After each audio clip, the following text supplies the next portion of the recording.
राहुल के बयान पर संग्राम। राहुल गांधी के बयान पर संसद के दोनों सदनों यानी लोकसभा और राज्यसभा में हंगामा होता रहा। दिन भर उस पर हंगामा चलता रहा है। लोकसभा और राज्यसभा दोनों जगह राहुल से माफी की मांग की गई। भारतीय जनता पार्टी के और कुछ और सदस्यों ने मांग की। सत्र से पहले 16 विपक्षी दलों की कांग्रेस अध्यक्ष के घर पर बैठक हुई। उसमें जो विपक्षी दल थे उन लोगों ने भी शामिल हुए। बजट सत्र के दूसरे चरण में सरकार को घेरने की रणनीति पर चर्चा की गई। बजट सत्र का दूसरा जो हिस्सा है वो आज से ही शुरू हुआ है। अडानी हिंडनबर्ग मामले पर भी कांग्रेस दिन भर देश में प्रदर्शन करती रही, अलग अलग शहरों में। दरअसल राहुल गांधी पिछले हफ्ते लंदन के दौरे पर थे। उन्हें कैम्ब्रिज लेक्चर का निमंत्रण मिला था। राहुल ने वहां कैम्ब्रिज लेक्चर से इतर एक मीडिया इंटरेक्शन में कहा कि किसी भी देश का लोकतांत्रिक ढांचा संसद, स्वतंत्र प्रेस और न्यायपालिका पर टिका होता है। भारत में आज इन सभी पर पहरा बढ़ रहा है।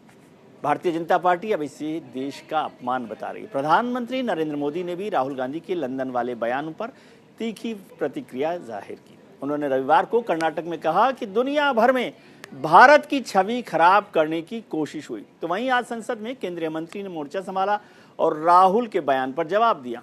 तो आइए अब आपको बताते हैं कि राहुल गांधी ने क्या कहा और भारतीय जनता पार्टी ने उसका क्या जवाब दिया।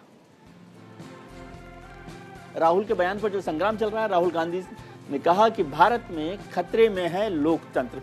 तो बीजेपी का कहना था कि बयान के लिए राहुल गांधी को माफी मांगनी चाहिए। राहुल गांधी ने कहा विपक्षी नेताओं पर केस किए गए। बीजेपी ने कहा कि आपातकाल को याद कीजिए, उस समय किसकी सरकार थी। राहुल गांधी साहब कहते हैं कि सभी संस्थानों पर संघ बीजेपी का कब्जा हो गया है। बीजेपी ने कहा कि जब आपने अध्यादेश फाड़ा था तब लोकतंत्र कहां था। राहुल गांधी ने कहा कि संसद में जरूरी मुद्दों पर चर्चा की इजाजत नहीं होती। बीजेपी ने कहा नियमों के तहत सभी को बोलने की इजाजत दी गई है।